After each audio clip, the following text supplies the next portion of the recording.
apa sih jurang gitu ya. Itu udah enggak, dia tuh kayak enggak nginjek apa-apa, tapi dia kayak ada yang apa ya, kayak ada yang nadahin gitu. Jadi dia tuh aman gitu. Padahal gue ngeliat kakinya dia tuh gak napak.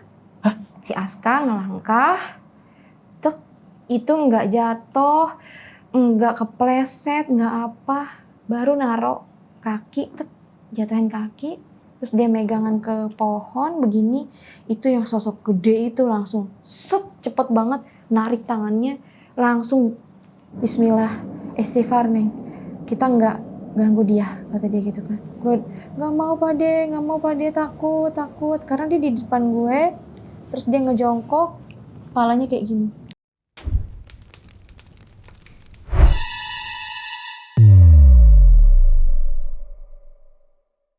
Assalamualaikum teman-teman, balik lagi sama gue Joe. Apa kabar kalian semua? Semoga kalian semua menonton video ini diberikan kesehatan, dilancarkan rezeki, dan selalu dibawakan urusan-urusannya, dan seperti biasa selalu dilindungi dari segala mara bahaya di dunia ini.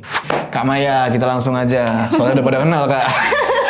Apa kabar Kak? Udah lama gak main kesini nih. Alhamdulillah baik. Wah. Jangan bosen ya, gue main lagi kesini. Tidak dong, penonton tidak ada yang bosen Kak sama Kak Maya ya.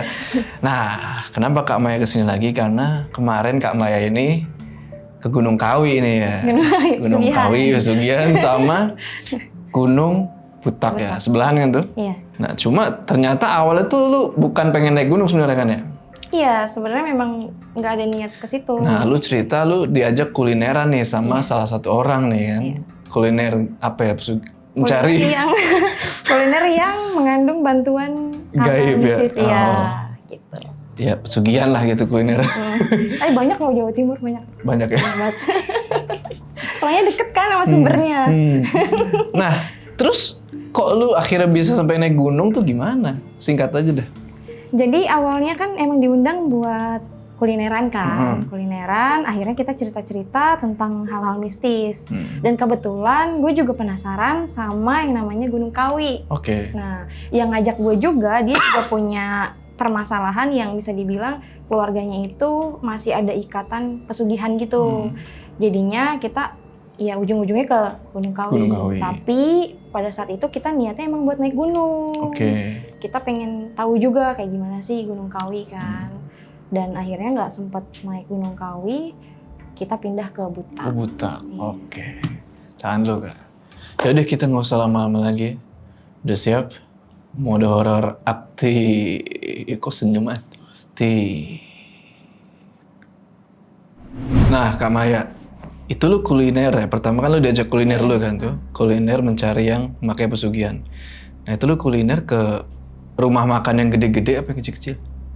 Dua-duanya. Dua-duanya? Iya, yang sangat terkenal, yang sering didatengin sama para menteri juga. Iya, terus kayak yang paling bawah tapi pesugihannya paling ekstrim juga iya. Namanya apa? Jangan dong, nanti saya kena somasi Pak. Oke, gimana tuh awalnya Kak? Jadi diundang memang buat kulineran awalnya. Di situ kita nyobain atau mencicipi makanan-makanan yang katanya mengandung jin, mengandung liur pocong gitu-gitu kan. Tapi di situ ada beberapa yang dicobain juga makanannya, ada juga yang enggak. Tapi anehnya pada saat kita nyobain makanannya itu pas kita sampai ke hotel itu bener-bener kita memang didatengin sama itunya, jinnya. Dari tempat makan itu? Iya. Sampai ke hotel? Sampai. Apaan itu emang? Dia pakai jinnya apaan? Yang paling parah itu nggak tahu ya. Itu wujudnya kayak apa ya? Yang apa usus-ususnya keluar tuh apa sih? Kuyang? Iya, kayak gitu. Sampai langsung datang. Itu dia bawa dua sosok yang nggak bisa kelihatan, itu hitam doang kelihatannya gede. Sampai kita tuh tidur bener-bener dia tuh kayak nindihin badan tuh, kayak rep-rep gitu.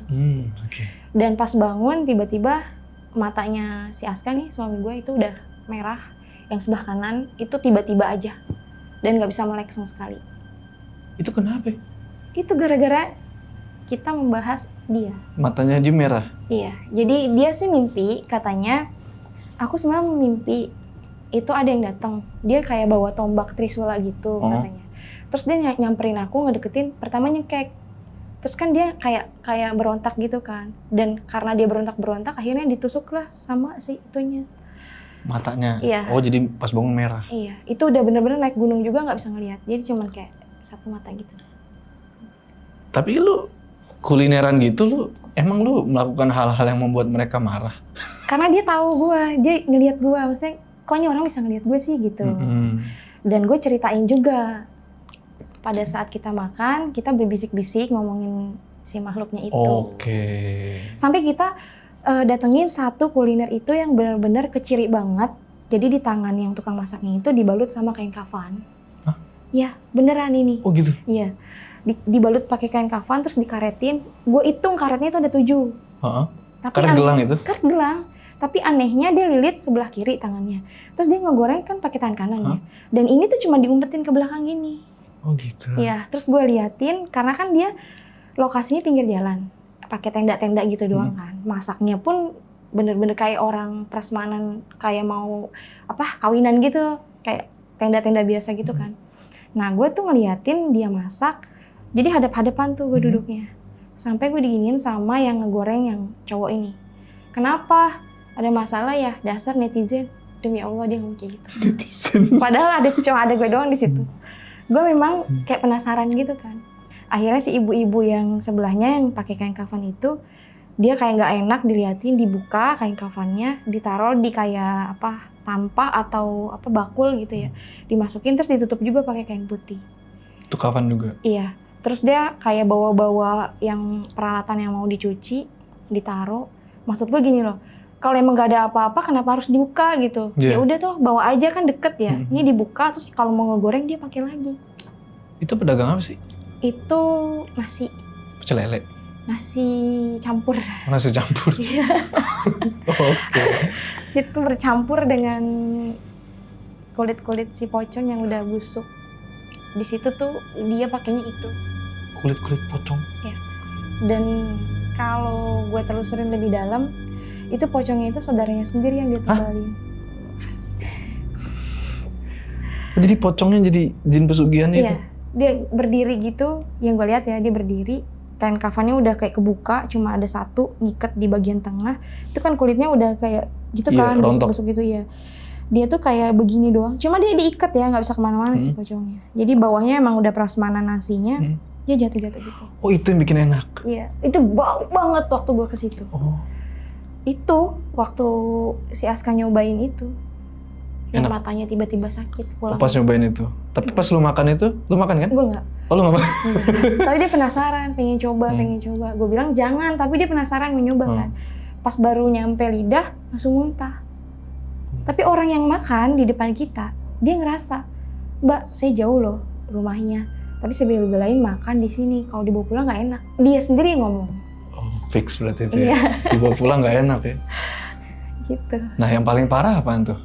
Yang pakai jinnya paling parah tuh. Kalau yang paling parah dan udah lama banget pesugihannya itu yang, aduh ini sebenarnya kalau gue ngomong kayaknya orang udah pada tahu ya. Ini udah gede berarti ya? Udah gede banget sampai ya pokoknya menteri-menteri kalau ke daerah Jawa Timur pasti makannya di situ. Itu udah lama dia ngelakuin pesugihannya dan itu yang gue lihat memang ada sosok besar. Nggak tahu dia lagi ngapain di kualinya, kan makanannya berkuah ya. Nggak tahu itu dikencingin atau diapain ya. Tapi gue ngeliat di situ ada kayak kepala-kepalanya itu kayak ukurannya kecil-kecil yang kayak kepala bayi gitu deh. Kayak bayi-bayi yang masih merah-merah gitu. Soalnya itu jenis makanannya juga ada tulang-tulangnya gitu. Jadi dapurnya itu deket sama toilet. Jadi gue penasaran, gue masuk dong. Gue mau ke toilet, gue ngeliat itu. Oh ternyata itu diaduk, bener-bener gue ngeliat si jin yang gede itu kayak ngaduk-ngaduk yang kepala-kepalanya. Itu beneran bau juga sih. Tapi yang bener-bener keciri kalau dia pakai pesugihan itu ada satu lagi. Itu bener-bener ditaruhin dupa, ditaruhin kembang 7 rupa. Gue ada sih video-video. Sampai ke toiletnya ditaruhin itu. Itu bener-bener ditaruh gitu? Iya. Dan bener-bener terang-terangan banget soalnya. Terang-terangan banget. Si kokohnya ini ditawarin buat join partner. Tapi dia tolak, katanya memang awalnya dia udah menyepakati untuk melakukan itu sebelum jualan. Oke. Gitu. Itu rame semua yang lo samperin? Wah, ramenya nggak masuk akal. Ramenya nggak masuk akal. Iya. Sampai hujan-hujanan ngebelain nungguin 2 jam untuk makanan itu. Gila, kayak gue tahu nih Jod. Udah, oke Kak. Nah, sampai akhirnya lu ke Kawi gimana tuh? Abis kulineran gitu. Sampai akhirnya ke Kawi, jujur ya, ke Kawi itu memang bukan tujuan awalnya, bukan tujuan awal kita. Ya tujuan awal gue diundang itu kalau udah selesai kerja partneran sama dia, kan masih ada nih 2 hari, 2 hari 1 malam. Itu mau gue habisin naik Gunung Butak awalnya. Tapi dia kayak ngiming-ngimingin buat naik ke Gunung Kawi dulu sebelum ke Butak. Jadi dia memang awalnya itu ngundang ada maksud dan tujuan tertentu selain konten. Dia pengen tahu keluarganya itu bener-bener pakai pesugihan Gunung Kawi atau enggak gitu kan. Karena ada dari keluarganya, ibunya bahkan sampai kakaknya dia sendiri pun udah jadi korbannya orang tuanya gitu kan. Di situ dia kayak berusaha buat konsultasi sama gue, tapi gue nggak bisa langsung to the point soalnya dia membatasi. Jadi kalau kita lagi konsultasi nggak boleh ada yang ditutup-tutupi. Gitu. Dia jadi nggak akan ya? kebuka iya. Dan di situ dia masih tetap nahan sampai akhirnya tuh dalam hati gue ya udah deh, ini kan juga demi kebaikannya dia gitu kan. Terserah dia mau sakit hati atau enggak. Iya pokoknya yang setahu gue itu gue kasih tahu ke dia. Dan gue bilang memang ada sangkut pautnya sama Gunung Kawi. Dan di situ baru dia mau mengakui. Terbuka lah. Dan di situ dia bilang, yaudah besok kita ke Gunung Kawi dulu aja Kak. Ngapain gitu kan? Ya naik gunung, Kak Maya kan udah bawa alat gunung juga kan. Kita ke situ dulu aja 1 hari kata dia. Oh ya udah boleh. Tapi tiketnya gimana kan? Besok udah harus pergi juga kan, udah harus pulang. Nanti diperpanjang aja. Akhirnya kita gantilah tiket kereta. Di situ diajak, tapi dia ngajaknya kayak orang mau enggak. Jam 9 udah kita teleponin, itu nggak ada kabar sama sekali. Dan akhir-akhirnya itu dia baru ngabarin kita siang. Dan itu pun dia katanya baru bangun, belum siap-siap. Sampai ke hotel kita itu jam 1:30. Jam 1:30 dia bilang makan siang dulu deh Kak gitu. Akhirnya kita makan siang dulu, kebuang lagi waktu kan. Sampai itu singkat cerita di Gunung Kawi itu jam 3:30 sore deh kalau nggak salah. Itu juga kayaknya nggak bakal bisa nih naik gunung soalnya udah sore banget kan. Dan Gunung Kawi gitu kan angker gitu ya. Gue juga nggak mau gitu menanggung resiko yang kayak gitu ya. Udah sampai di sana sebelum nyampe ke jalur yang ada pecahan 2 itu, sebelum gue nginjekin kota Jawa Timur itu, gue dapet info katanya kalau di Gunung Kawi itu ada 2 jalur. Kalau ke kiri itu untuk naik gunung, untuk wisata, pokoknya untuk kebaikan lah gitu ya. Kalau yang ke kanan itu untuk pesugihan dan lain-lain. Jadi kayak kebalik ya. Orang kanan kebaikan, kiri keburukan. Dia malah terbalik. Dan di situ kita nyampe pas banget pertengahan pecahan jalan itu gue sama sekali nggak tahu kalau itu ada 2 jalur kan. Berhenti dong kita karena maps kita itu nunjukin ke arah kanan. Ke arah kanan itu. Udah kita berhenti, kita mau nanya tapi nggak ada orang. Kita kaget ada satu bapak-bapak itu di sebelah kiri kita, jadi kayak ada pos ojek kecil. Dia ternyata katanya duduk di situ dari tadi ngeliatin mobil kita berhenti. Tapi lu nggak lihat? Nggak lihat sama sekali, nggak lihat. Apa ketutup kabut apa gimana? Gue juga nggak ngerti. Dia tiba-tiba logikanya gini, mobil kita itu di belakangnya dia. Harusnya dia jalan lewatin depan mobil kita dong. Tapi dia muter lewat belakang, terus langsung ke pintu supir. Di situ kita kaget karena tiba-tiba di kaca ada orang kan. Dibuka sama si Koko itu, dia langsung to the point. Mau kemana Mas? Ngomong bahasa Jawa.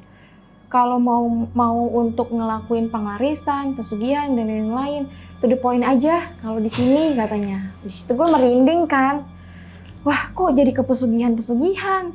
Terus gue mau bilang, kita tuh datang ke sini pengen wisata naik gunung. Tapi omongan gue tuh udah dipatahin sama si Koko. Dia bilang, ya udah. Nggak apa-apa Mas, anterin kita aja ke juru kuncinya. Karena dia bilang mau nganterin kita ke juru kuncinya Gunung Kawi kan. Dianterin sama dia naik motor. Pas banget masukin jalur mau ke keratonnya itu gue lihat sosok monyetnya tuh gede-gede lalu lalang gitu kayak manusia gitu lari-lari. Jadi kayak dia tuh tahu nih ada tamu nih gitu. Jadi setahu gue sih dia tuh tugasnya nyampein ke si kuncennya itu. Oh, monyet-monyet itu? Iya. Dan anehnya, pada saat kita nyampe di keraton itu kan cuma ada bapak-bapak yang nganterin kita tuh.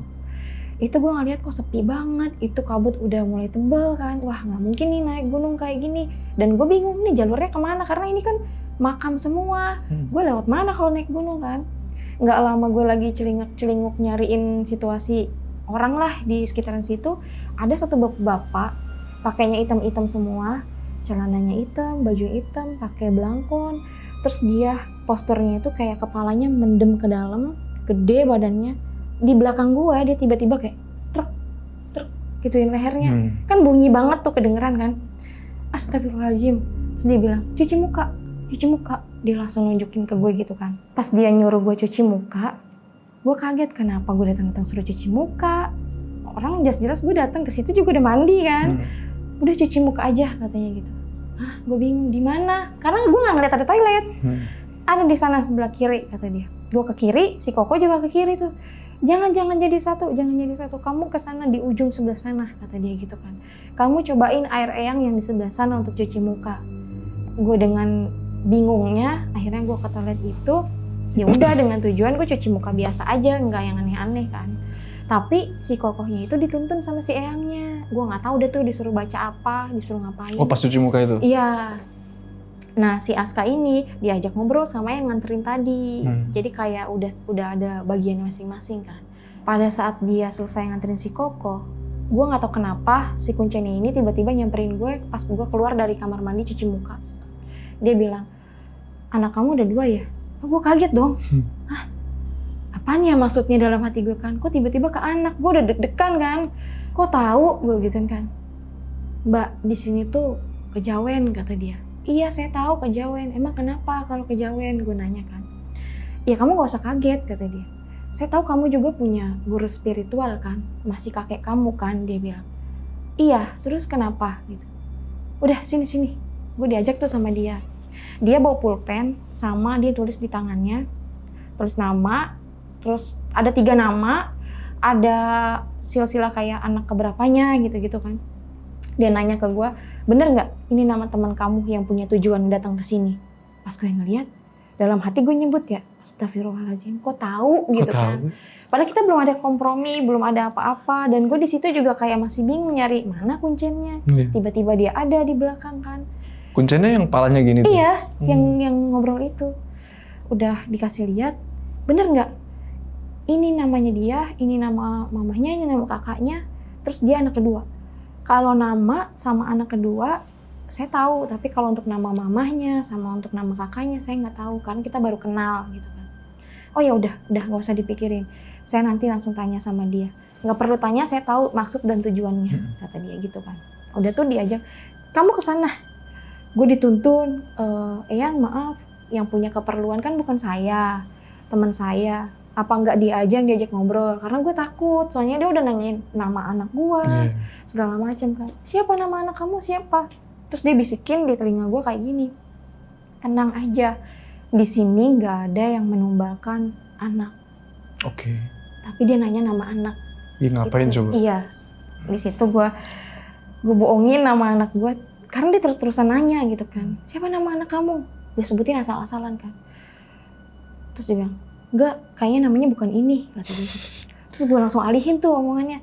Anjir, dalam banget tuh terawangannya dia kan. Udah, dia balik badan ke arah si Koko. Yang punya tujuan masuk ke dalam. Dan di situ kita diantar ke 2 makam. Makamnya itu gue lupa, tapi gue ada videonya. 2 makam itu, di depannya ada kayak dupa, bunga-bunga gitu segala macam. Sebelah kiri gue berdiri itu ada pohon beringin gede banget. Dan gue lihat di situ ada satu yang duduk lagi bertapa, pakai kain sarung, nggak pakai baju, badannya berbulu hitam, kepalanya simnya botak, terus rambutnya panjang ngejuntai ke belakang, tapi warnanya itu beda sama warna kulit. Kulitnya kan warna hitam, rambutnya tuh kayak warna coklat gitu, kayak bukan dari kulit manusia gitu lah, warnanya kayak nggak sinkron sama. Itu orang? Gue nggak tahu itu orang apa bukan. Di situ gue kaget. Dan gue bilang sama si kuncennya, Eyang maaf ya saya cuma bisa sampai sini, saya lagi menstruasi. Gue bohongin kan. Oh kamu kayaknya nggak menstruasi tapi kamu takut. Wah, lagi-lagi dia tahu. Itu gue berusaha buat ngebohongin, buat ngetes juga nih orang beneran sakti apa enggak gitu kan. Karena kalau orang yang ilmunya kurang kita bohong pasti dia nggak akan tahu kan. Udah di situ gue udah mulai curiga nih. Ini bener-bener bukan orang nih. Gue diem sebentar, gue baca-baca, gue minta izin sama Allah, tolong dibukain kalau memang dia bukan orang baik, tunjukin gitu ya. Pas gue melek, itu gue ngeliat, tau nggak, King Kong, bener yang gede, tapi kepalanya manusia. Jadi bener-bener palanya di badan yang gede itu, kayak lehernya nggak ada. Itu sih kunciannya. Hah? Itu kucing? Iya. Wujud aslinya tuh? Iya. Yang bener? Iya. Sampai di situ gue merinding, gue udah nggak tahu harus gimana. Dan satu bapak-bapak nyamperin, Mbak, kamu di sini aja, pakai sepatunya, kata dia. Oh iya, gue pakai sepatu. Kan gue agak nungging ke pohon yang Dewandaru itu kan, sebelah kanan gue itu. Terus dia langsung kayak narik tangan gue, sini jangan ngebohongin itu, kata dia gitu. Oh ya maaf, saya nggak tahu gitu. Lah kan cuma pohon doang, kenapa nggak boleh dibohongin, kayak ada makam siapa aja dalam hati gue kan ya. Cuma gue nggak bilang, gue takut. Udah gue minggir, pakai sepatu udah selesai. Terus kayak gue bingung harus ngomong apa ya sama dia, nggak ada bahan omongan. Dia ngomong kayak gini, tenang aja Mbak, di sini tuh nggak ada yang numbalin manusia. Terus gue nengok, itu apa anjir yang ada di pohon itu? Itu gue ngeliat ada kendinya udah kayak mulai retak-retak gitu. Terus ada yang dilelepin kayak cuma sisa kepalanya sama kakinya. Jadi badannya udah mendelep ke dalam gitu. Itu udah biru-biru badannya, itu ditumpuk. Jadi yang di bawah itu, yang dikendiin tuh mengelilingi si pohon itu, yang di atasnya kayak saling tumpuk, saling tindih-tindihan gitu loh. Itu terikat semuanya di situ. Udah biru-biru semua, dan gue ngeliat banyak orang yang ngelilingin si pohon itu kayak orang stres gitu. Nggak pakai sendal, semua dari muka sampai kaki tuh biru semua. Jadi kayak beneran ngelilingin doang. Kayak nggak ada tujuan gitu. Pokoknya dia ngelilingin. Terus gue nanya sama bapak itu, Pak, saya mau nanya jujur. Kalau nggak ada tumbal manusia, kenapa di situ saya lihat banyak kayak bayi-bayi, Pak? Gitu. Di situ baru dia jujur, tapi dia ngebisikin. Karena si Eyang lagi baca-baca mantra tuh di dalam kan sama si Koko itu. Udah itu gue dibisikin, katanya tergantung permintaan, kata dia. Oh, berarti ada tingkatannya juga. Iya, sini. Gue diajak agak ngejauh dari tempat itu. Gue berdiri masih di keratonnya itu. Gue bilang, itu yang dinamain pohon Dewandarunya yang itu. Iya, yang kamu lihat tadi ada roh-roh yang terikat di situ. Sebenarnya sih kita nggak ngajarin untuk seperti itu.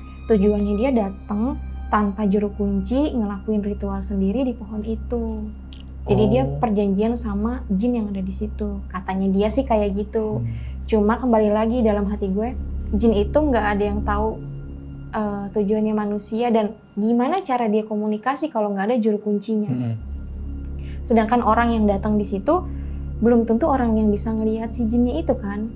Gue nanya kayak gitu, dia nggak bisa jawab. Ya udah gue keep, dan akhirnya si Koko itu manggil gue, Mbak Maya, sini deh, katanya. Wah, kenapa gue dipanggil? Gue takut kan. Gue buka sepatu lagi, gue duduk. Dia bilang, Mbak Maya, tolong jelasin ke kunciannya, kata dia. Tujuan saya datang ke sini untuk nyari tahu. Oh iya, daripada dia banyak ngomong, langsung gue jelasin kan. Gue jelasin. Si Eyangnya natap gue tajam banget. Gue cuma bisa nunduk. Mbak, lihatnya ke sini. Tahu kan, ini kejawen. Dia selalu ngomong kayak gitu kan. Iya tahu Eyang gitu kan. Udah dibilangin, bapaknya dia pernah ngelakuin pesugihan di tempat ini. Mamahnya nggak kuat jiwanya, katanya. Kata si Eyang itu? Iya, makanya mamahnya seperti itu. Dan kakaknya itu tumbal pertama. Bisa jadi nanti dia yang akan melanjutkan kalau nggak diputus. Langsung to the point tuh kuncinya. Mau lanjut apa enggak? Kalau mau lanjut biayanya 2.600.000 sama untuk sedekahannya per hari 200.000 dan kita lakuin sedekahannya tuh selama 7 hari.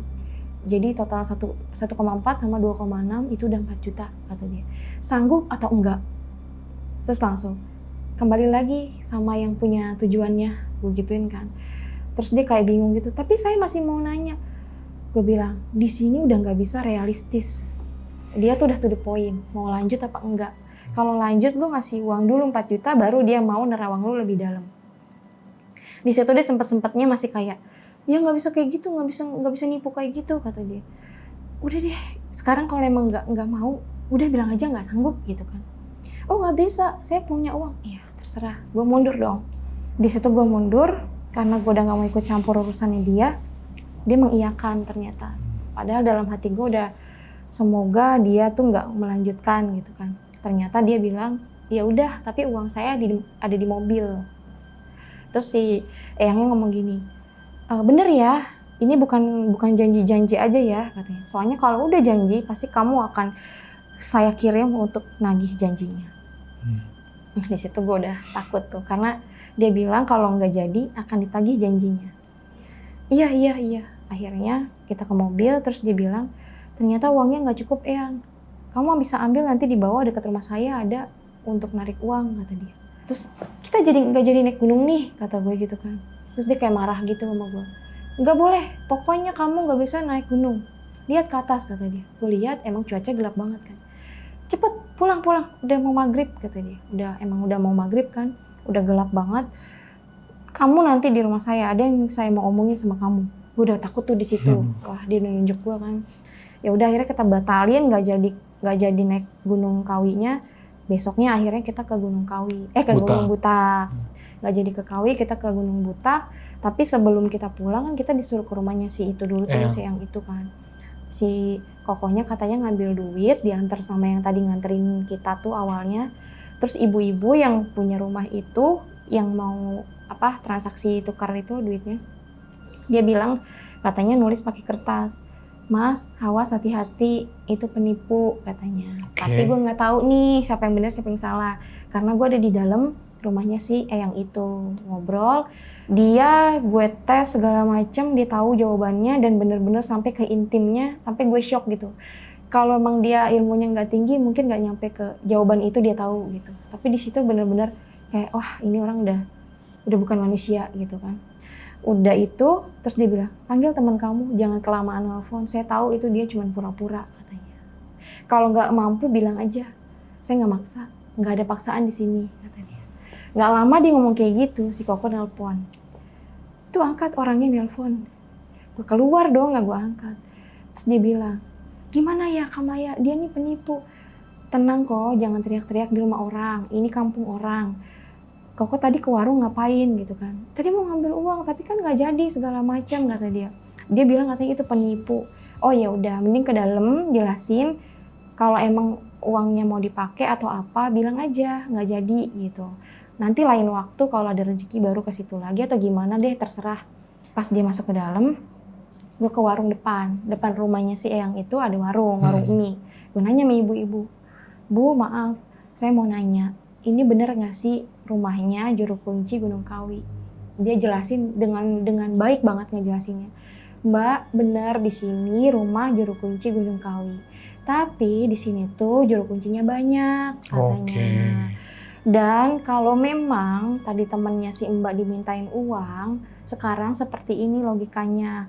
Dia sekolah bayar nggak katanya gitu. Terus dia kalau mau kursus atau apa segala macam dia butuh ngeluarin uang nggak untuk dapetin ilmunya. Iya sih gitu. Ya sama seperti itu. Kalau emang nggak sanggup ya udah nggak usah dilakuin katanya. Jangan nuduh-nuduh orang itu penipu. Padahal gue belum cerita banyak sama si ibu ini nih. Ibu ini tahu juga. Iya. Anjir sakti semua. Wah itu gue udah tahu dah tuh ya apakah gue bisa keluar dari situ apa enggak. Udah selesai ngobrol-ngobrol. Nggak tahu kenapa yang nganterin tadi itu marah-marah. Ngomong pakai bahasa Jawa dan gue nggak ngerti dong karena gue bukan orang Jawa kan. Gue tanya sama si Koko, kenapa dia marah-marah kok? Kan tadi saya udah bilang Kak Maya, dia nadanya tinggi juga kan. Kok saya nanya baik-baik, kenapa dia marah-marah? Iya tadi kan saya udah bilang, katanya kan ini penipu. Oh ya deh jelasinnya nanti aja kalau masalah nipu atau enggaknya. Ya udah kita buru-buru pergi dari tempat ini kita keluar. Terus belum ngambil mie yang tadi kita pesen kan. Baru mau diambil dia udah teriak-teriak si Koko dari mobil kayak cepetan Kak Maya, nanti kita bisa mati di sini nih nggak bisa keluar gara-gara nanti kita digebukin sama orang-orang sini. Duh itu udah mulutnya udah kayak gitu. Padahal Eyang masih berdiri di rumahnya depan pintunya. Gue ngambil makanan yang udah gue pesen tadi. Gue pamit dong. Yang saya pulang ya gitu. Iya, hati-hati ya dia di jalan nunjuk. Wah, kacau deh.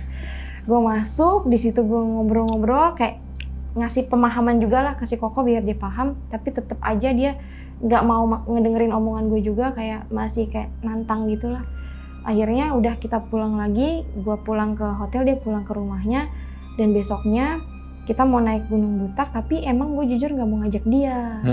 Karena gue udah tahu nih sifatnya dia. Ribet ya? Iya, sifatnya seperti apa gue udah tahu banget. Akhirnya gue pulang, tapi dia nelfon pas gue udah di hotel. Kamaya besok mau naik gunung jam berapa? Katanya. Kita sih pengennya jam 10 udah nyampe ke base camp, soalnya paling siang kita jam 12 deh naiknya. Takutnya kemalaman karena saya nggak tahu treknya. Oh kalau gitu saya ikut deh, kata dia. Serius? Iya, katanya. Udah besok pagi-pagi ya, jangan sampai kesiangan. Iya. Gue mau udah nggak tidur gara-gara nemenin dia kan. Sampai ngobrol-ngobrol terus jam 4 gue baru bisa masuk ke kamar, bisa tidur. Jam 7 gue udah bangun, udah masih kelingan, gue udah prepare. Gue teleponin, nggak diangkat-angkat. Sampai jam 9 gue teleponin, nggak diangkat-angkat. Wah nih orang, ya udah deh, kalau emang dia nggak mau ikut nggak masalah gitu kan. Cuma gue mau nitipin koper gue ini yang gue bawa. Terus udah itu, udah kita nitip ke resepsionis aja, nanti kita pulang kita ambil lagi. Nggak apa-apa, nanti kita kasih tip aja gitu kan ke si mbak yang jagain. Pas banget kita udah rapi-rapi, dia nelfon. Itu udah jam 10. Dia nelfon, Kamaya mohon maaf saya baru bangun katanya. Saya kayaknya nggak jadi ikut naik gunung deh. Oke. Wah, ini kayaknya main-main banget gitu kan ya. Ya udah gitu, kalau nggak mau ikut, saya mau cabut sekarang. Saya mau nitipin kopernya ke resepsionis. Jangan, nanti saya dikit lagi meluncur ke hotel. Nanti kopernya titip aja di rumah saya, kata dia. Oh nggak usah, saya nanti naik Grab aja biar nyampe ke sana cepet gitu kan. Nggak apa-apa, nggak usah, nanti saya antar aja ke Batu Malangnya, kata dia gitu kan. Ya udah dong, dia udah ngundang juga kita ke situ, kita tungguin. Ternyata datanglah dia jam 12 siang. Itu pun dia belum makan, masih ngajakin kita makan, tapi di situ gue tolak karena udah siang banget kan. Duh nggak bisa deh kok, nanti kita makannya nanti aja deh, kita beli cemilan atau apa gitu kan. Terus dia bilang, ya udah mau ke rumah saya dulu kan, mau nitip koper. Iya mau nitip koper. Udah, ternyata ada kakaknya ini nih yang ngalamin gangguan kejiwaannya kan. Berdiri depan rumahnya, terus kayak orang bingung, dia bilang, lihat tuh, kayak gitu kelakuannya katanya. Pas gue nyampe berdiri di depan rumahnya, itu udah bener-bener energinya kacau sih. Rumahnya itu? Iya, parah banget. Sampai yang gue ngelihat tragedi yang bapaknya ngapain orang, itu udah kayak, wah pusing banget di depan rumahnya. Mungkin di sini gue nggak bisa ceritain itu ya. Udah nyampe di situ, dia masuk ke dalam. Tunggu ya Kamaya, kayaknya saya jadi ikut naik gunung. Itu udah jam 12. Anjir labil banget. Aduh, kata gue ini gak semangat ya kan. Nungguin di mobil, oh iya, gue sabar-sabarin. Udah gak apa-apa, karena dia kan pertama kali mau nyoba naik gunung kan. Gue kasih tahu apa aja yang harus dibawa, yang dia punya. Iya udah saya tahu kok, saya udah sering kok nontonin channelnya ini, kata dia. Saya udah tahu apa aja yang harus dibawa. Oh ya udah bagus. Udah. Datanglah dia masuk lagi, itu udah jam 1. Yuk kita ke sana, kata dia. Diantar, kok bawa mobilnya bisa cepetan dikit nggak? Dan ini kan nggak macet juga, biar kita ngobrol waktu gitu. Iya nggak apa-apa Kamaya, sebentar lagi kok, ini mah nyampe, kata dia. Udah itu, kok apa aja yang dibawa? Baju-baju yang tadi udah aku kasih tahu dibawa kan? Iya dibawa, kata dia. Yang bener, iya udah dibawa. Udah mau nyampe nih ke pintu jalur buat ke base camp. Kan di situ ada Indomaret terakhir tuh. Kok berhenti dulu, kita belum beli logistik. Iya nanti ada di atas satu lagi, kata dia. Udah orang tahu banget ya, padahal dia belum pernah naik Butak kan. Oh mungkin dia orang Malang kali. Dia tahu, udah tuh. Udah nyampe itu berhentilah dia. Sebentar ya Kamaya, saya mau nuker uang. Tuh kata gue, liatin waktu udah makin sore.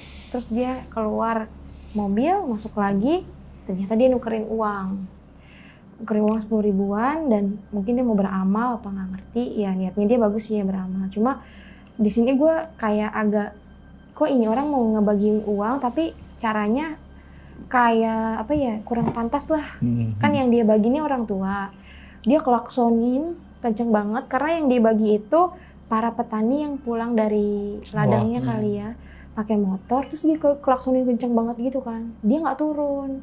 Dia cuma manggil-manggil, teriak, ngasih uang, jalan kayak gitu terus. Gue cuma ngasih saran, kok kalau emang mau sedekah, kalau bisa caranya jangan kayak gitu. Itu kan orang tua ya yang kok kasih. Turun aja gitu kan, gak usah pakai dikelaksonin kenceng-kenceng kayak gitu.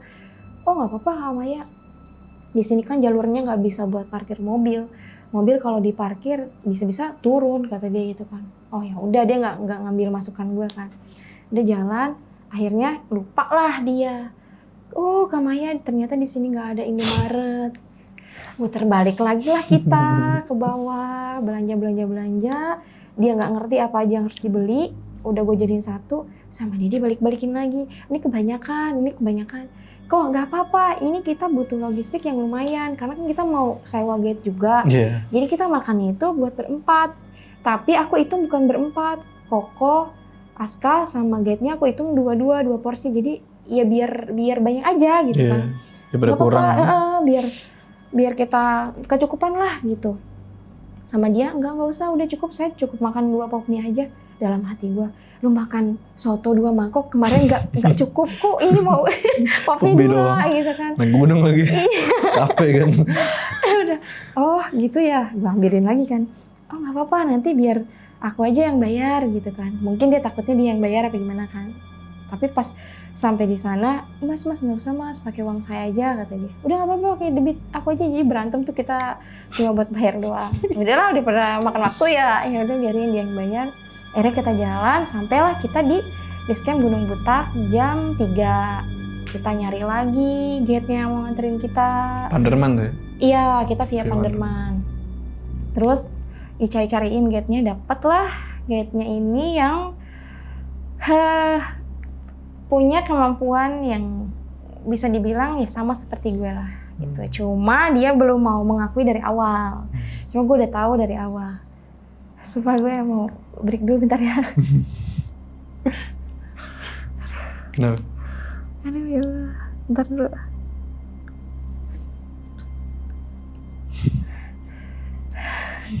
Udah nggak bisa kelihatan ini nih. Apa? Nggak bisa ngelihat ini. Jadi kayak buram-buram gitu. Tunggu. Mau masuk ya? Nggak tahu ini. Oh shit. Tunggu ya.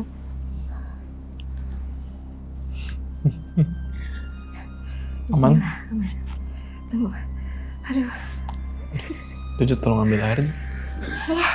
Nahannya. Dari tadi sebenarnya. Jangan dulu ya, Aduh. Datang deh. Hah? Dia datang. Nggak tahu deh. Soalnya belum kelihatan wujudnya. Kelihatan tapi udah berasa. Tapi dingin banget kayak apa ya? Udah deket-deket gitu kayak mau masuk gitu. Pakai AC. Iya sih, tapi beda. Pakai AC keringetan juga nih. Nahannya tuh. Iya, lu keringetan aja. Iya. Nah, jadi guide-nya itu ternyata punya kemampuan yang bisa dibilang sama lah kayak gue. Cuma dia ini masih tertutup. Tapi gue udah ngeliat gerak-geriknya kayak memang aneh nih orang kan. Dia memang cara ngomongnya agak lama gitu kalau ngobrol. Udah itu kita kan lagi beres-beres nih di depan pos Simaksi itu kan ada saung gitu kan. Nah kita di situ karena hujan, terus udah berkabut juga, kita sambil prepare dan dia datang nih tiba-tiba. Gue kaget, dia langsung ngomong, misi ini mbak yang mau naik gunung ya? Ya gue kaget kan karena tadinya nggak ada orang. Astagfirullah. Iya Pak De gitu kan. Oh ini yang mau naik gunung, tasnya ada berapa? Dia bilang gitu. Kita cuma bawa 2 tas kok. Oh iya. Pak De udah siap gitu. Udah siap kata dia. Kita lagi masukin, dia ngelirik nih agak sinis gitu lirikan matanya dia. Pak De kenapa? Ada yang salah sama saya gitu kan? Enggak. Tapi nanti tasnya mau dibawain apa enggak? Kata dia gitu. Oh enggak. Nanti tas aku bawa sendiri. Jadi Pak De bawa perlengkapan sendiri aja. Kan tugasnya cuma nge-gate doang kan, bukan porter gitu kan. Yakin tasnya nggak mau dibawain saya? Oh enggak Pak De gitu. Enggak, saya bukan minta uang lebih apa gimana kata dia. Ya tapi enggak, saya masih kuat kok. Yakin?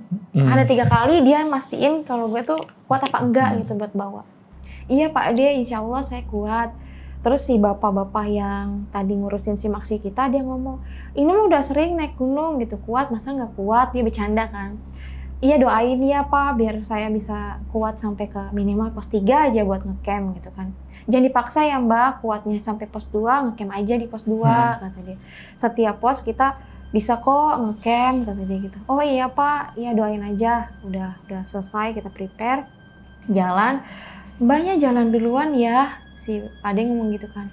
Oh iya Pak De gitu, saya di depan Pak De ya? Iya, kamu di depan saya aja, kata dia gitu. Terus gue kayak ngelirik-ngelirik, loh kok jadi kayak ada banyak di belakang gue yang ngikut kan. Gue diem tuh, terus Pak D-nya ngedorong tas, hayu gitu, jalan. Tunggu Pak D bentar, kok kepala saya pusing ya gitu. Mau saya bawa nggak tasnya? Kan tadi saya udah bilang, mau saya bawa nggak tasnya? Padahal itu baru banget kita ngelewatin pos itu kan, buat jalan. Itu gue udah kayak, kenapa ya, kok ada yang aneh gitu. Tapi ini dalam hati, gue kuat loh, gue gak kenapa-napa gitu. Yaudah ayo bisa. Jangan ngerepotin Pak D, pokoknya nih di hati gue kayak perang gitu loh. Gue bingung kan, gue jalan, loh kepala gue makin sempoyongan, makin berat. Gue nengok ke belakang, Pak D-nya diem berhenti. Dia kayak gini aja. Diem? Iya dia diem, kayak gini diem, dipanggil sama si Koko. Pak D, ayo gitu. Dia celing. Oh iya ayo gitu, kayak loading dulu gitu kan. Ini Pak D-nya udah tua? Udah tua, tapi masih kuat banget gitu. Maksudnya ya mungkin belum tua banget kali. Kayak orang-orang desa gitu. Iya, masih kuat lah dia. Udah itu kita terusin jalan. Gue ngerasa pas banget kita jalan nih, ada perempuan yang ikut. Tapi mukanya gosong, angus gitu mukanya. Kayak orang kesambar petir gimana sih, angus. Dia kayak ngikutin, cuma gue gini, gak ada. Gue nengok lagi. Ini gue ngelirik, ini ada di belakang gue nih. Karena gue udah ngerasa tas gue udah aneh gitu kan. Itu jujur ya, itu paling berat dari mau naik gunung manapun, tas gue itu paling berat kayaknya rasanya yang gue bawa itu di situ. Lu bawa carrier berapa liter? 5, cuman kan isinya gue nggak berat, cuman baju sama snack doang kan. Lu berasa berat? Wah itu luar biasa, kayak nggak tahu dah. Itu rasanya kayak gue nggak bisa jalan pun gue nggak kuat. Badan gue udah lemes, udah gemeteran. Tapi gue berhenti sebentar, ngeyakinin diri gue kayak, oh ini mah gue karena kurang tidur doang. Karena kemarinnya habis ngonten sampai pagi. Ya udah kuat gitu. Udah jalan, pas banget gue lewatin jalur sebelah kiri itu kalau nggak salah itu jalur buat motor deh. Iya kan ada jalur buat motor, di sebelah kanannya jalur kecil kan, melipir gitu. Terus di situ gue kayak mau ngobrol sama Pak D, tapi dia kayak jaga jarak, kayak di belakang gue tuh ada banyak gitu yang ngikut. Jadi kayak barisan terakhir tuh harus Pak D gitu kan. Oke. Iya. Kayak lu bawa pasukan. Iya. Tapi paling belakang Pak D. Tapi gue kayak gue nggak bawa apa-apa dan gue nggak aneh-aneh gitu kan. Udah berhenti, gue nanya, Pak D ini jalannya ke kiri apa ke kanan? Terus dia ngatin gue kayak tatapannya, kiri itu untuk motor, kanan. Pak D gitu kan. Oh iya kanan Mbak, kanan. Dia kayak panik gitu kan. Gue jalan, Pak D di depan aja deh, kan Pak D gate-nya kita nggak tahu jalan. Udah nggak apa-apa, jalan aja kata dia. Ya udah dong gue jalan. Itu kan kita melipir ngelewatin jalur yang air itu ternyata pipanya bocor, jadi ngalir ke bawah kan. Di situ udah becek banget tuh. Tunggu kata Pak D. Dia bikinin air tuh supaya nggak terus ke bawah gitu, dibuat jalur. Gue ngeliat, astagfirullahaladzim, apa yang di belakangnya si Pak D? Gue kaget nih, karena dia tuh kan kayak nungging gitu, terus belakangnya tuh udah hampir ke kayak apa sih jurang gitu ya. Itu udah nggak, dia tuh kayak nggak nginjek apa-apa, tapi dia kayak ada yang apa ya, kayak ada yang nadahin gitu. Jadi dia tuh aman gitu. Padahal gue ngeliat kakinya dia tuh nggak napak. Iya demi Allah gue kaget banget. Astagfirullah gitu kan. Bentar mbak kata dia. Terus gue ambil video tuh, tapi kok nggak kelihatan ya dari kamera. Udah selesai, ayo jalan lagi. Itu Pak D nggak napak? Gue nggak sih ngeliat pakai mata gue enggak. Ya udah jalan lagi kata dia. Terus gue ke belakangnya dia, gue liatin. Kenapa mbak? Ada apa mbak? Gitu kan. Pak D tadi duduk di situ nggak kepleset ke bawah? Enggak kan ini sepatunya karet kata dia, kan boot gitu. Pakai kan. boots ya? ini kuat, nggak bakal terperosok kata dia. Terus dia kayak gini gitu. Maksudnya apaan tuh? Gue juga nggak tahu tuh, dia gini-gini kan ke tasnya dia. Terus dia kayak bingung gelagatnya. Di sini dia bawa kayak golok gitu, dia kayak masukin tapi nggak jadi gitu dah pokoknya. Dia kayak gelagatnya aneh. Ayo pada jalan gitu. Masnya itu sehat kan ya? Dia nunjuk si Aska tuh. Iya, kenapa? Kok kayak matanya sakit ya? Kata dia. Terus kok dia tahu ya? Dalam hati gue nih, kan dia sakit memang dari awal yang pas makan itu kan. Mata sebelah kanannya udah merah. Terus sama dia dimelek-melekin gitu kan. Oh enggak, Pade nggak apa-apa, masih bisa ngelihat kok gitu. Yakin? Mau tasnya turunin aja deh, kata dia. Tasnya turunin aja. Enggak Pade, nggak apa-apa, saya masih kuat bawa, katanya. Dia kekeh banget nih, tas gue harus turun, tas Aska harus turun. Karena si Koko ini cuma pakai daypack doang kan. Pakai daypack. Udah kamu jalan dulu aja mas gitu. Gak apa-apa, nanti kita nyusul, kata dia. Pelan aja, tungguin di depan. Terus di situ kita berhenti. Aduh, ini udah gak sanggup nih, tas gue udah berat banget. Gue nunduk ini, Pade, bentar ya, saya mau olah nafas dulu karena gak tahu ya. Ini kok rasanya kayak muter, terus pundak udah berat. Turunin ya mbak, tasnya turunin ya. 3 kali tuh dia ngomong turunin, tapi gue gak turunin. Pade, saya nggak mau ngerepotin Pade karena tugas Pade cuma bawa 1 tas doang gitu. Gak usah mikir ke situ mbak. Gitu. Turunin, kata dia. Terus gue nengok ke belakang. Astagfirullahaladzim, astagfirullahaladzim. Terus kepala gue ditekan pakai kuku yang panjang, diginiin. Terus kepalanya si makhluk itu ke bawah. Itu mukanya angus. Itu yang tadi gue ngeliat, dia ngikutin gue di belakang tapi nggak kelihatan. Oh, cewek gosong itu? Iya. Dia bukan lagi duduk di tas gue tapi di leher. Jadi kayak neken pundak gue gitu. Neken, gue cuma bisa astagfirullah. Turunin katanya gitu. Gue turunin. Ini Pak Deh, gue taruh bawah aja, kata dia. Ditaruh bawah, Mbak istighfar, kata dia. Gue istighfar tuh di situ. Ya Allah. Ini udah gemeter tangan kan. Yaudah, apa kita balik lagi aja, besok kita naik. Gak usah hitungin bayaran saya, kata dia gitu kan. Oh nggak apa-apa Pak Deh, nggak apa-apa lanjut aja. Di situ gue udah nggak sanggup lagi buat jalan, tapi gue kayak mau nahan biar si Pade nggak keberatan kan. Udah nggak apa-apa mbak, nggak usah lagi mikirin itu kata dia. Turunin aja. Pade, saya mohon maaf loh, bukan maksud ngerepotin gitu kan. Enggak ada yang direpotin. Kalau naik gunung tuh nggak ada mbak istilah direpotin katanya. Kita lihat fisik yang lainnya kayak gimana. Kalau kita masih kuat, ya kita bantu kata dia gitu kan. Gue turunin tas gue, taruh di situ. Terus si Pak D-nya tuh jongkok, ngambil tali, dijadiin satu, terus dia nggak tahu dia tuh kayak apa gitu, baca apa, terus dia niupin tasnya, pergi, gitu. Oh dia bilang gitu? Iya, tapi pelan banget. Terus, gue yakin Pak Ade ini kayaknya bisa lihat apa yang gue lihat, soalnya si makhluk itu udah diri di depan muka gue, dan Pak Ade tuh ngomong kayak pergi. Dia ngeliat ke sumber yang sama. Di situ gue kayak, oh alhamdulillah kalau dia bisa ngeliat. Jadi gue ada backupan gitu kan. Terus mbaknya diem dulu di sini, minum dulu ya kata dia. Diambilin air yang dari tasnya dia, bukan dari tas gue. Okay. Minum air ini aja kata dia. Gue minum, taruh lagi airnya.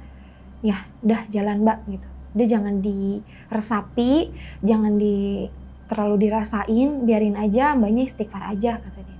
Udah dong gue jalan. Sambil gue ngalihin perasaan gue sambil ngevlog kan. Tapi rasanya gue udah gak bisa nih, gue udah gak sanggup nih gitu. Cuma hati gue kayak, ayo dong bisa, masa di sini doang gak bisa sih gitu. Di situ kayak perang batin terus kan. Gue kayak, aduh malu banget, belum juga nyampe apa-apa, belum nyampe pos 1, gue udah minta bawain tasnya ke si Pak D kan. Di situ gue cuma bisa jalan sambil istighfar. Tunggu, kata Pak D gitu. Sebentar dulu, dia ngeluarin senter kecil.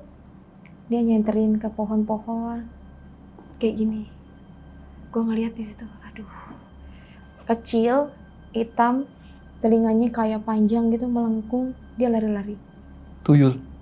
Itu kayaknya anak jin sih. Anak jin? Iya, hitam, udah bener-bener mata-matanya pun udah hitam semua. Dia lari, tapi si Pade tuh senternya ngarahin ke yang lari itu.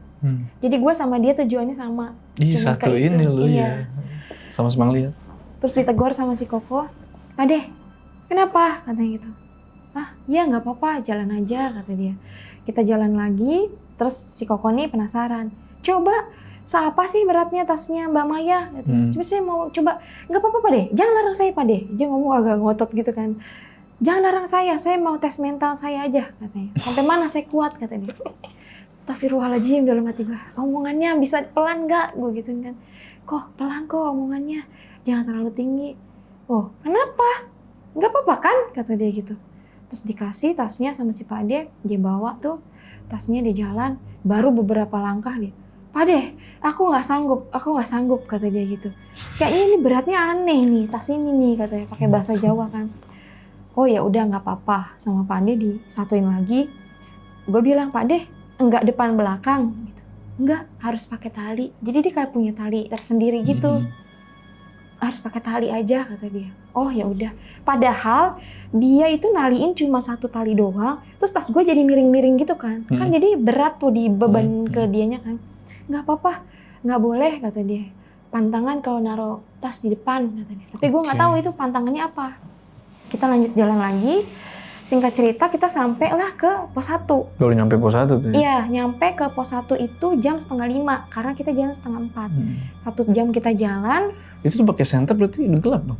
Kabut. Oh kabut. Kabut. Udah berkabut terus kita jalan dalam keadaan hujan. Oke. Udah itu nyampe pas banget pos 1 kan ada warung ya? Ada warung. Ada warung. Gue inget banget itu pas banget deretan warung ada musola tuh. Ada musola. Ternyata di belakang situ ada toilet. Nah, pas banget gue mau masuk ke arah pos itu, gue ngeliat ada ibu-ibu pakai kerudung disilang gitu. Dia ngintip dari musola yang gelap banget, posisinya gelap banget. Dia ngelirik ke arah gue kayak gini, cuma kayak tatapannya kayak orang bingung, kayak nyari sesuatu. Lah, ini bukannya tutup semua ya warung? Dan itu gue nggak tahu kalau itu musola, pikir warung kan. Oh itu warung tutup? Tutup semua, nggak ada yang buka. Tutup. Kok ada ibu-ibu? Apa emang dia tinggal di situ? Apa gimana kan? Ya udah kita istirahat aja tuh di situ, gue nunjuk tuh. Terus si Padinya kayak bingung. Ah, di situ aja kata dia. Iya di situ aja Padi, kita berhenti dulu, makan dulu gitu kan. Tunggu dulu kata dia. Sebentar saya mau ngambilin air katanya. Ngambil air tuh dia, ngambil air seember kecil karena di situ ada ember kecil yang bekas tadangan air hujan. Dibawa dia taruh ke kamar mandi. Gue nungguin sebelum dia nyuruh gue ke pos itu kan. Gue berdiri, ya udah gue sambil ngevlog juga di situ. Nah pas gue mau ke arah musola itu, gue nanya sama Pak Ade kan, Pak Ade bukannya tadi di sini ada ibu-ibu ya? Kemana ya ibu-ibu yang di dalam tempat ini gitu kan? Dia kayak nggak ngerti bahasa Indonesia apa gimana? Gue juga nggak ngerti ya. Kayak mau nyautin cuma dia bingung gitu, gue nggak ngerti bahasa Jawa dan dia ngomong bahasa Indonesia juga kurang lancar gitu kan. Nah si Koko yang nanya, tadi Mbak Maya ini lihat ada ibu-ibu gitu, itu ada ibu-ibu apa gimana gitu kan. Terus si Pak D-nya ini ngomong gini, oh nggak ada kan udah tutup semuanya, nggak ada di sini, nggak ada yang tinggal di sini. Kamu katanya mau pipis, sana aku udah bawain airnya. Jadi dia motong omongan gue itu. Oh iya Pak D, aku kesana ya, itu toilet kan? Iya, tapi kamu jangan yang pojok, kamu yang sebelah sini, kata dia. Karena gelap di sana. Oh iya juga sih, tapi gue emang orangnya ngeyel gitu kan. Dibilangin jangan, malah gue penasaran gitu. Pas gue masuk ke situ, wow gelap banget gitu. Pas ke toilet pertama, gue nggak ngeliat ada apa-apa, cuma gelap banget. Pas gue kedua, itu ada bayangan hitam gede, kayak kabur. Tapi gue nggak ngeliat, iya, gue nggak ngeliat wujudnya. Itu bayangannya gede banget, dia kabur dari tembok itu. Hah, gue kaget kan. Coba deh senterin, karena gue nyuruh si Aska buat senterin pakai handphone kan. Di flash sama dia, ih kotor gitu. Bener kata Pak De, jangan di situ, di sini aja. Akhirnya gue pindah ke yang sebelah. Tapi gue sambil mikir, itu apaan ya? Bayangan apa tadi hitam gede gitu kan, kayak langsung kabur gitu. Gue buru-buru, gue jalan lagi ke si Pak De-nya. Nggak tahu kenapa, Pak De itu nggak mau makan sama sekali. Nggak mau makan? Nggak mau. Tangannya padahal udah gemeteran. Pak De makan aja gitu. Makan dulu sampai gue paksa. Enggak. Tapi dia tatapannya kayak, nggak tahu deh, kayak kenapa gitu nggak mau makan gitu kan. Mbak, kenapa nggak kita bikin tenda di sini aja? Di pos 1. Dia, kan ini udah sore, udah 4:30. Terus di sini masih ada air, kata dia gitu kan. Jadi mbaknya mau ngapa-ngapain tuh enak, kata dia. Pak De, dia kan baru 4:30. Dan saya masih kuat, kenapa nggak nyoba sampai ke pos 2 gitu kan. Yakin mau sampai ke pos 2? Iya Pak De, nggak apa-apa ya. Gue ngomong pelan-pelan kan. Iya nggak apa-apa. Tapi kayak ada sesuatu gitu. Terus sebelum jalan, itu jam 5 kita jalan, dia ngomong gini, Mbak, nanti kita ngelewatin hutan lumut gitu. Dan gue nggak tahu tuh hutan lumut tuh di trek yang kemana, keberapa gitu kan. 3 ke 4 ya? Iya kan. Tapi dia udah ngomong dari 1 ke 2 tuh udah hutan lumut mulu yang dia omongin sama dia.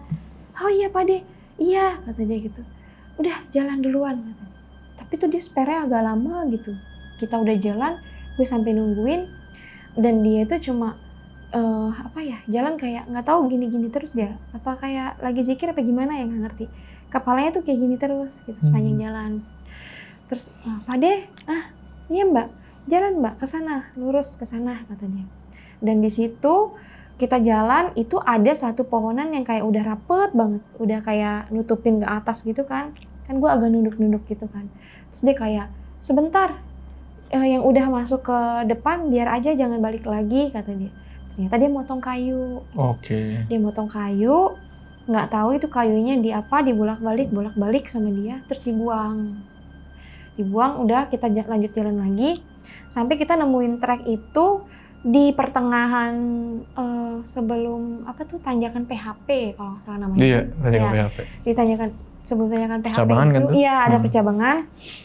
Gue nanya kan, Pak De, kita lewat kiri apa lurus? Lurus kata dia gitu. Lurus. Kalau ini nanti terjal banget kata dia. Ini Mbak yang dinamain tanjakan PHP kata dia. Oh ini ya Pak De? Iya.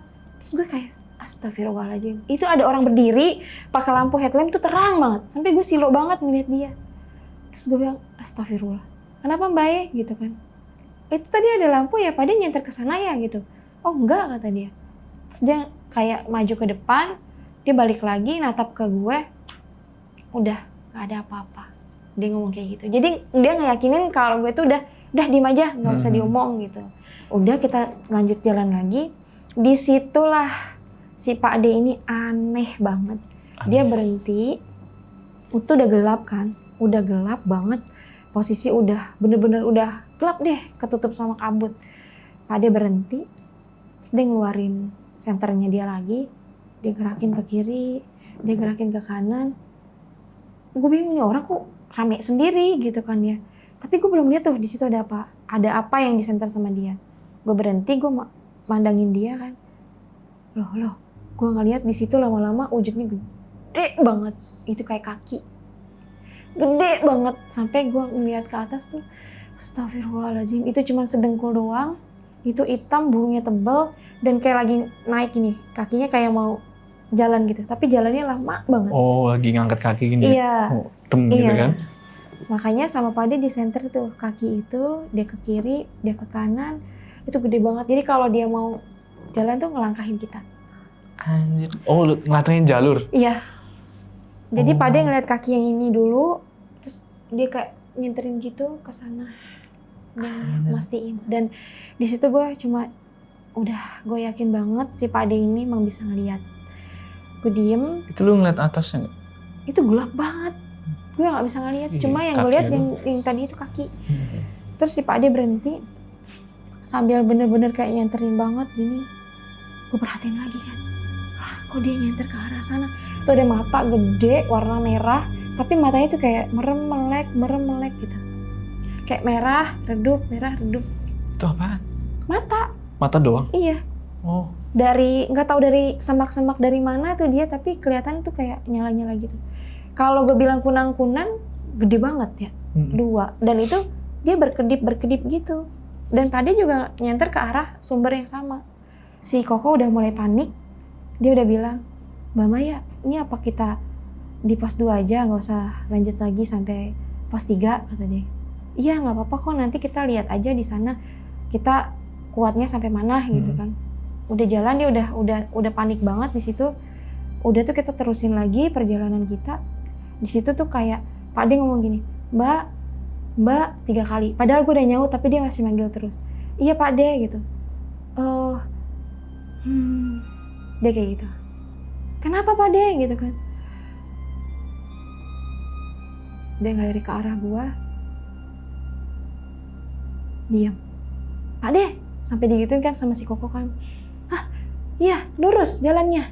Gue gak tahu itu apakah dia yang ngomong, apa emang dimasukin, tapi gue gak ngeliat wujudnya sama sekali, cuma gelagatnya aja yang aneh.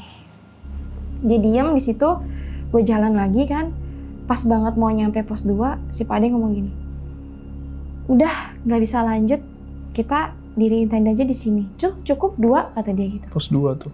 Iya. Jam berapa tuh? Jam 6.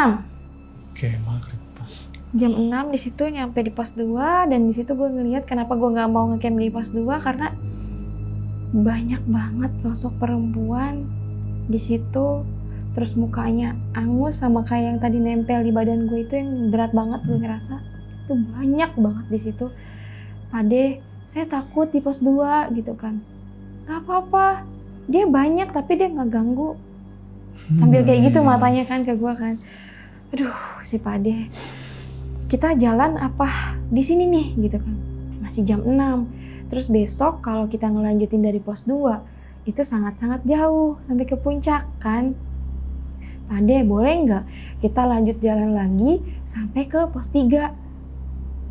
Di sini aja. Terus dia udah nurunin tasnya. Gue bener-bener takut karena dia kayak bener-bener ngeroyokin gue gitu loh, kayak ini orang kok bisa lihat gue ya. Terus gue kayak, aduh gue nggak bisa ngeliat lu deh, kayak pura-pura gitu kan. Dia makin mengelilingi dan di situ gue makin pusing, menggigil. Si Pak De angkat lagi tasnya. Mau di mana kita bikin tendanya? Pak De, kita di pos 3 aja ya. Kita lanjut jalan lagi, masih jam 6. Tapi tunggu ya, lagi maghrib kata dia gitu. Oh iya Pak De, gue di situ udah gue gigil tuh, udah dingin banget rasanya. Mbak istighfar, minum lagi ya. Mau minum kata dia. Gue diminumin air dari dia, terus gue muntah. Kepala gue udah keliangan di situ. Dalam hati gue enggak, gue sehat, gue gak kenapa-napa. Di situ gue cuma ngeyakinin diri gue doang, gue bisa, gue kuat, gue gak kenapa-napa. Tapi fisik gue udah menolak itu, udah menolak buat lanjut gitu kan. Cuma ya gue yakin gue bisa sampai pos 3. Kita nunggu sampai azan maghrib. Itu jam 6:30 kalau nggak salah, kita lanjut jalan lagi dari pos 2 ke pos 3. Emang cewek-cewek itu banyak? Banget. Ada penuh banget kayak di situ. Dan kosong semua? Iya. Jadi gue nggak bisa gerak kemana-mana dan itu bener-bener kayak mepet-mepet. Dia mepet-mepet ke... Mepet. Udah kayak nonton konser berarti gitu? Iya. Udah tinggi-tinggi, mukanya angus. Terus, baunya yang gue nggak tahan. Karena aneh gitu. Dan gue juga udah mulai menggigil, udah mulai mual. Abis diminumin airnya si Pak De kan gue muntah tuh ya di situ. Pak De bilang, kamu kayaknya nggak sanggup ya? Ya udah kita lanjut jalan lagi. Terus dalam hati gue, kalau memang tadi lu bilang nggak sanggup, kenapa nggak nyuruh ngecamp di sini aja nih gitu? Biar gue tuh nggak terlalu meyakinkan kalau lu tuh bener-bener bisa gitu. Tapi dia kayaknya banyak nggak sanggup lagi buat ngecamp di sini gitu kan. Ya udah jalan lagi kita jam 6:30. Mbak, kamu istighfar terus, kita mau lewat hutan lumut. Gue sadar tuh. Dari tadi dia ngomong hutan lumut, di mana sih hutan lumutnya? Karena kan udah gelap tuh, gue nggak kelihatan kan. Pak De, dari tadi Pak De bilang hutan lumut di pos 2, mana hutan lumutnya? Nanti kamu tahu sendiri, kata dia gitu. Oh iya 2 ke 3, gue lupa. Iya. Nanti kamu tahu sendiri, kata dia gitu kan. Oh iya, istighfar aja ya. Terus gue berhenti nungguin Pak De. Pak De, aku mau nanya. Aku penasaran. Kan Gunung Butak itu, gue kayak pelan gitu ngomongnya kan. Cuma gue gemetar juga nih ngomongnya. Di Butak itu kan katanya mitosnya ada monyet segede manusia. Kata si Pak De tuh jawab. Gue belum ngomong. Kok tahu udah fix dia ini emang udah bisa nih sakti gitu. Udah. Alhamdulillah ditemenin sama orang kayak gitu kan. Terus dia bilang, oh iya itu ada, tapi ya saya belum pernah lihat, kata dia gitu kan. Bohong. Ya dia udah hati gue nih ya bohong nih dia. Nanti kamu tahu sendiri hutan lumutnya ya. Hutan lumut itu pohon yang ditempelin sama lumut-lumut. Dia ngalihin lagi tuh omongannya. Jalanlah kita 30 menit kita jalan dari pos 2 menuju ke pos 3. Si Pak De ngomong gini, istighfar. Ini mau masuk nih hutan lumut nih. Si Pak De ngomong gitu kan. Gue nunduk tuh, wah gue gak mau ngeliat ke depan. Karena yang di depan kan si Aska tuh, terus si Koko, gue baru si Pade. Si Aska tuh cuma ngeliat pakai mata kirinya karena sakit kan sebelahnya. Terus si Pade gini-gini, Mas, kamu bisa ngeliat kan Mas? Gitu. Oh iya Pade masih bisa. Iya semuanya istighfar aja ya. Terus si Koko bilang, mohon maaf Pade saya Katolik gitu kan. Oh iya tergantung deh kamu doanya apa katanya gitu kan. Udah tuh kita jalan, gue dalam hati istighfar terus kan. Terus si Pade berhenti. Astagfirullah.